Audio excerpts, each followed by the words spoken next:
Hey everyone, it's Allie and welcome to my channel, and today I am super excited to be using a number generator to decide how many hours I read.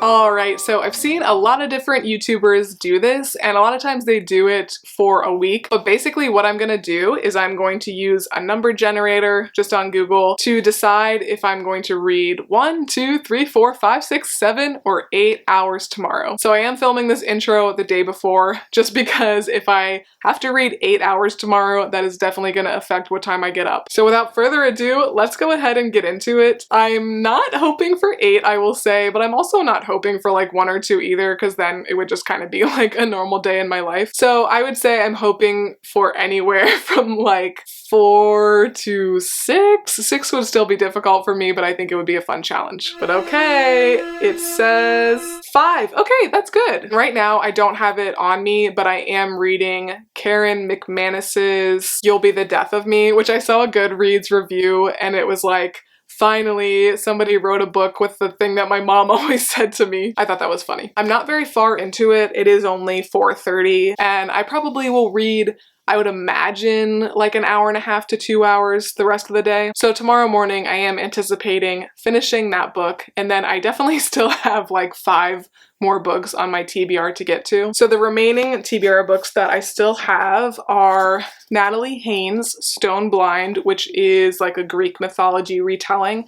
And this month has just kind of been one of those months where I've started a lot of books, and not that I've not liked them, but I'm just like really not in the mood for them. So I put them down, and that's what happened with this one earlier this month. I was like really excited to get into it, and then I turned to one of the first pages and it had this long list of characters with difficult names, and I just was like, I don't have the brain power for that right now. So I'm hoping I'm in the mood for this before the end of the month, because I do really want to get to it, and a lot of Greek retellings end up being 4.55 stars from me. So I don't think I am going to be in the mood for this tomorrow. But we also have The Devil in the White City, which is going to be my nonfiction of the month.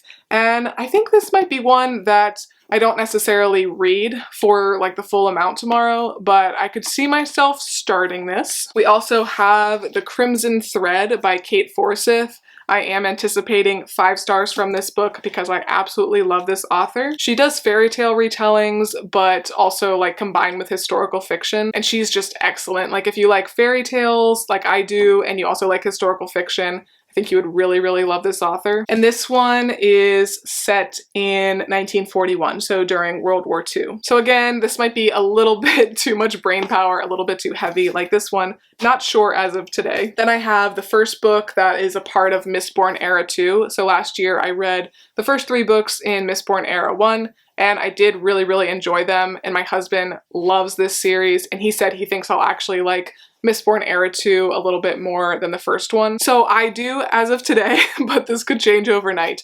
I feel like this will be the next fictional book that I really dive into. And this one is called The Alloy of Law. And then the last one that I have on my TBR for the month is A Gentleman in Moscow, which I'm definitely not going to read because I am going to be doing a whole separate reading vlog of this where I then also watch the miniseries. I'm so excited for that. So yeah, I'm calling it today that tomorrow I'll probably be finishing that young adult thriller and then also diving into these 2. But before we get into the reading vlog, please make sure to like the video and subscribe so you don't miss any of my future content.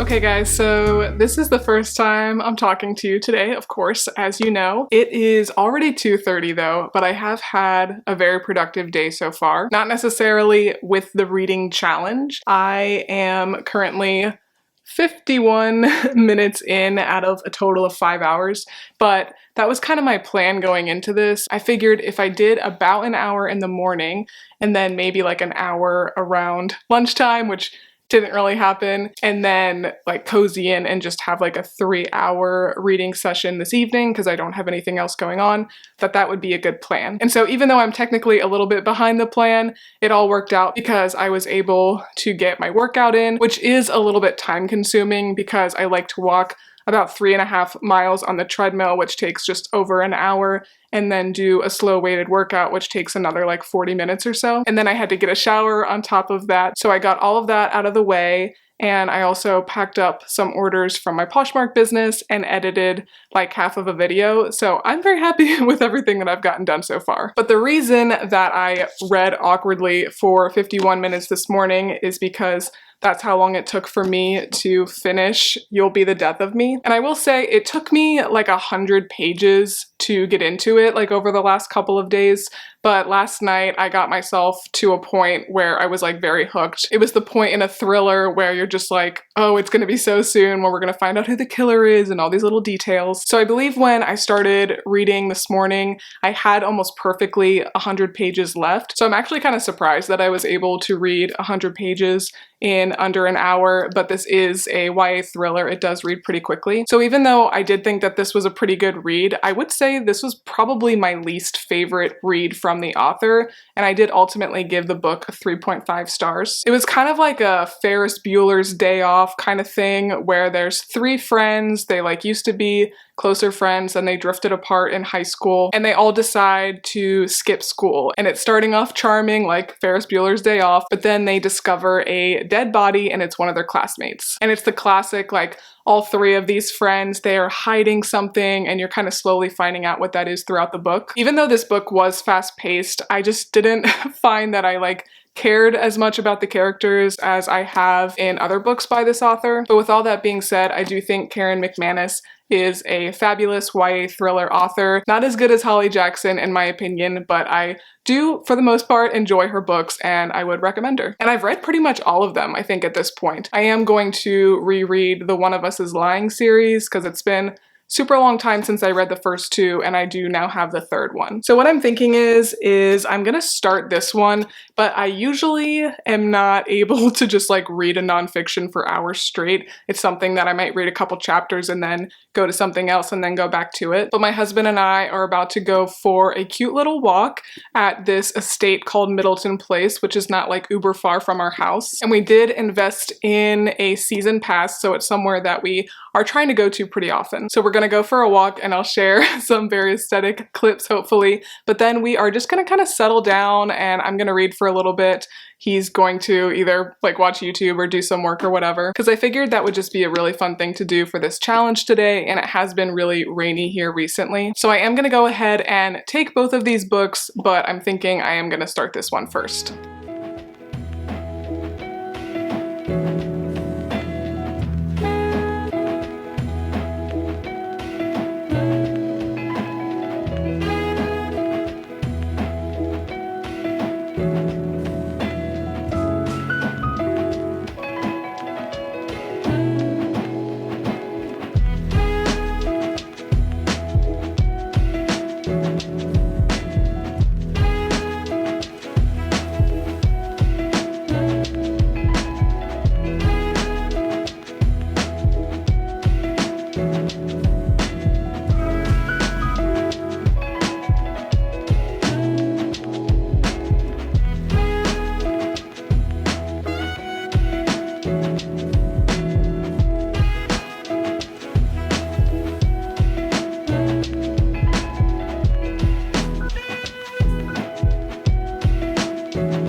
Tell us about Mistborn. So I was just saying that I think that you would like Era 2 more than you liked Era 1 because of the setting. The first one's a little bit more fantastical, and this one's a bit more modern, Wild West style.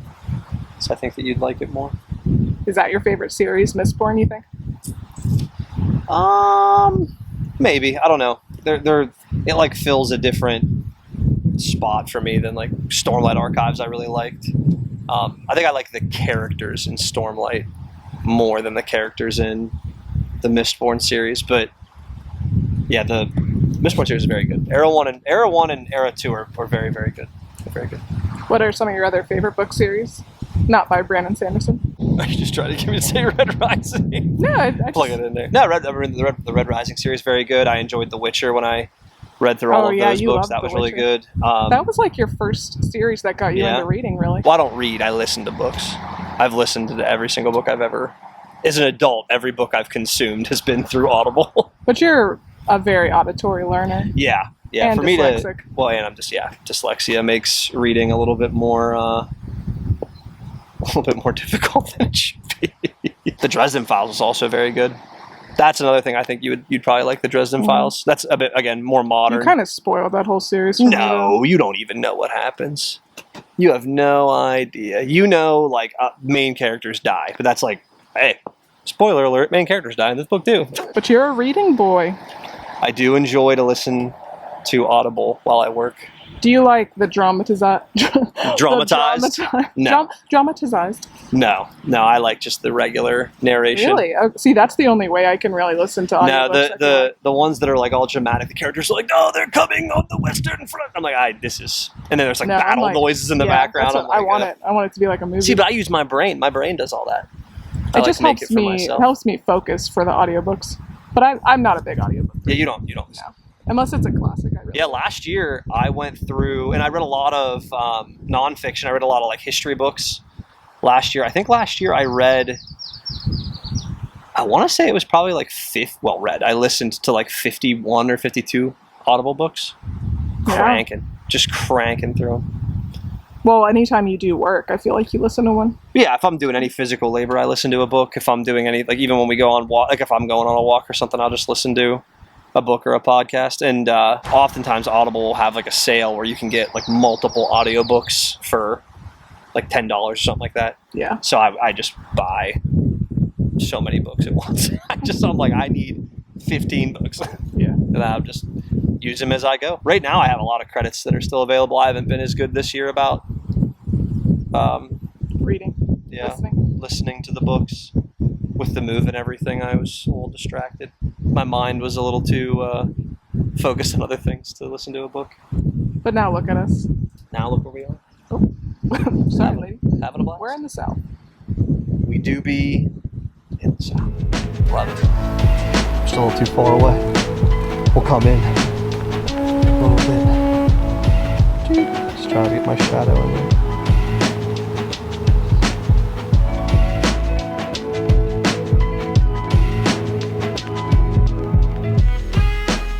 Alright, so it is sometime later. It is 7:45.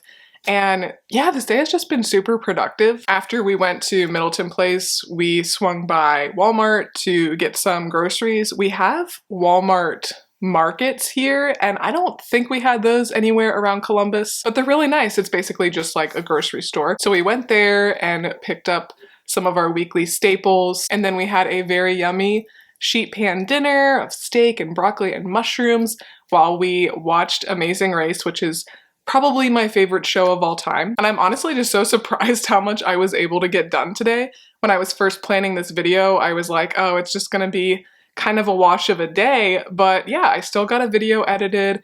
I got some Poshmark stuff done. We had a fun outing. I got my workout in, and now, yeah, it's 7:45.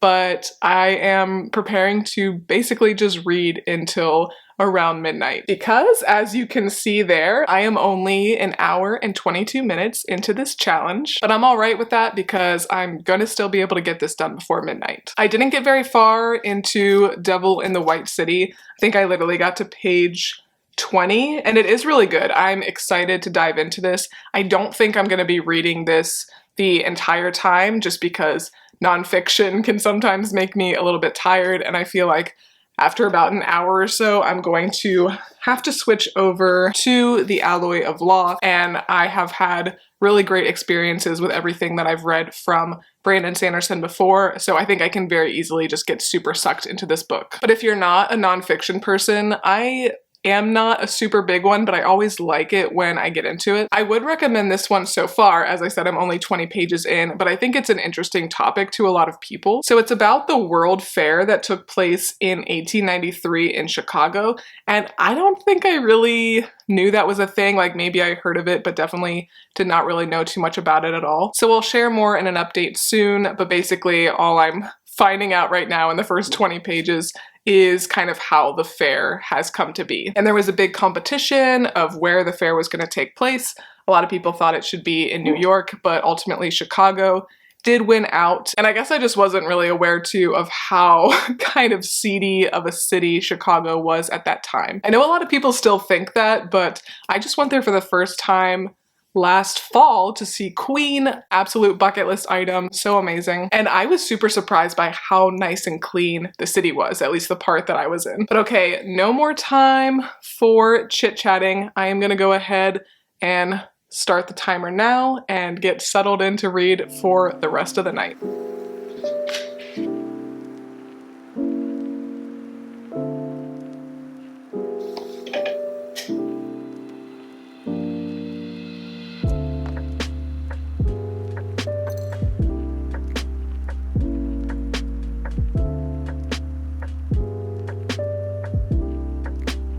So it is only about 8:45. The timer says 2 hours and 22 minutes. So we are not even halfway through the challenge, and I am struggling a little bit. I just feel like I got so tired out of nowhere. I'm only about 50 pages into The Devil in the White City. It is really good. I really like this author, Eric Larson's writing style. I know he's written a lot of very popular nonfiction books. This is the first one that I have personally read from him. There's a lot of interesting stuff going on. I was just introduced to the serial killer in the story, and as a psych counseling person, I really do, in a not creepy way, enjoy reading about sociopaths and psychopaths, and there's a lot of interesting information about his childhood, and it's kind of just insane what he was able to get away with. But with that being said, it is a lot of information, and I am not really a night person. I feel like I need to read nonfiction more in the morning, even like 5 a.m. than at night. Not that it's even that late yet, but yeah, I'm struggling a little bit. I am gonna go ahead and make the executive decision to end reading this a little bit earlier than I expected and start the Alloy of Law, and hopefully this really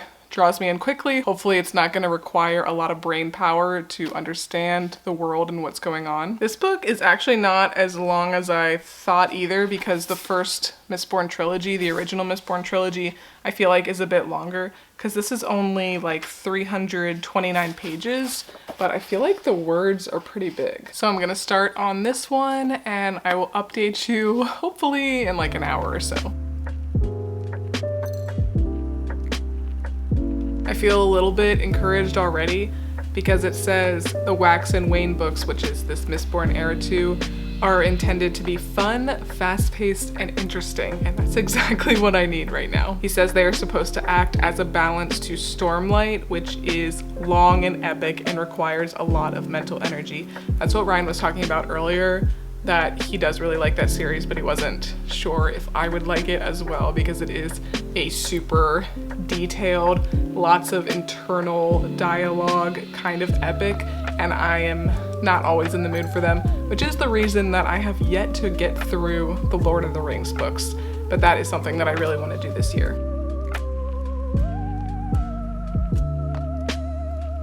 Alright, so the scene's the same. I'm sure I look a lot more tired because I feel a lot more tired because it is about 11:30 and I did do my 5 hours. And the reason it's like perfectly 5 hours is because I got to this very good ending point, part 2, literally like a minute before I got to the 5 hours. So yeah, I've read 112 pages in this book so far. It is a pretty quick read, I feel like now that I'm getting into it. In comparison to the original Mistborn trilogy, there's definitely a lot less world building. It's set more in like modern times, but with some of the like magical abilities that were in the original Mistborn. So like this one review says part Sherlock Holmes, part X-Men, and I would definitely say that's true. And in like the foreword from Brandon Sanderson, he said that this book is a lot less epic fantasy and a lot more like character development, which I do personally enjoy. There's two main characters, not surprisingly, Wax and Wayne, and one of them, he is like a lord, but he lived in, it's called the Rough, he lived in like the kind of deserted country area for 20 years, and then he comes back to take on family responsibilities. And when he was like out in the country area, he was kind of like a vigilante. He would just take down all these criminals, but he's vowed to give it all up as he's taking on his family responsibilities. But he teams back up with his old partner Wayne, and there is a new big mystery to be solved in the city where he lives. So the end of this first part was a pretty big like battle scene, and it reminded me of like a Quentin Tarantino movie, I was just saying to Ryan. So there's a lot of killing, but there is a lot of humor to this book too. And for sure, just an easier read, I think, than the original Mistborn. So I'm thinking I'll probably finish this tomorrow. I'm already like a third of the way through the book because it's only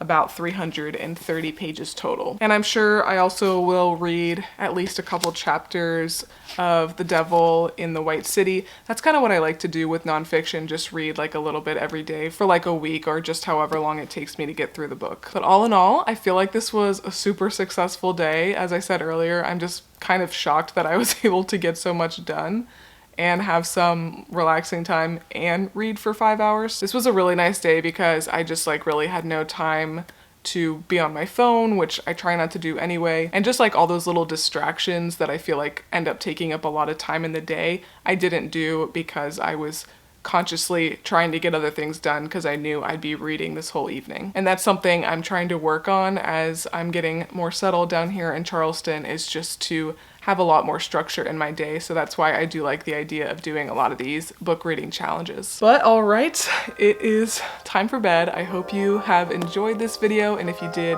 please make sure to give me a big thumbs up and subscribe. Thanks again for watching, and I will see you next time. Bye.